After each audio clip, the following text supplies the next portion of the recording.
The smallest basket in the world contains particles and structures.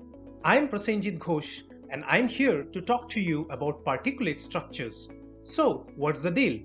In 1950, Francis Crick of the DNA double helix fame made a disruptive comparison of a living cell with a mother's work basket.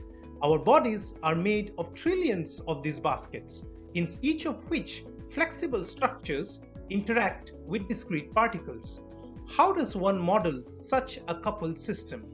To the traditional eye, structures and particles are separate entities.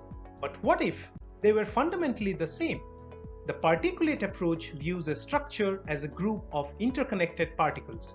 It can handle contacts no matter how complex.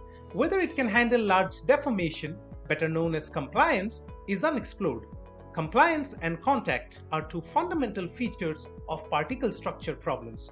Using the discrete element method, we capture compliance in particulate structures like slender beams, thin films, and arches.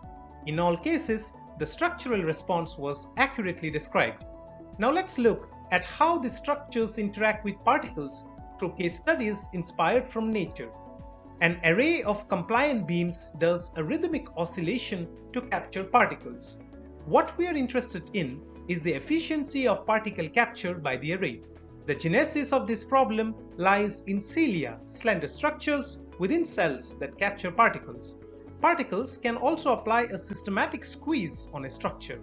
An evidence of this fascinatingly complex motion is found inside our cells. Large proteins assemble on the mitochondria in a helix to create a squeeze. Next, a quadruple arch performs a directed interaction to trap a particle. What creates this directed motion is the presence of two stable states. We take inspiration from the Venus flytrap, whose leaves capture insects by hopping from one stable state to another. Finally, we demonstrate how structures and particles work in harmony. Here we model a cell nucleus with an elastic shell coupled to a core of particles. This compound structure mimics a host of nuclear responses depending on the coupling extent. Computational modeling of particulate structures helps us understand complex systems, from flexible robots for earthquake rescue to microparticle filtration with synthetic cilia, from designing debris flow barriers to highlighting the role of nucleus in muscular and heart diseases. We hope to use this understanding to achieve better outcomes for real-world systems. Thank you.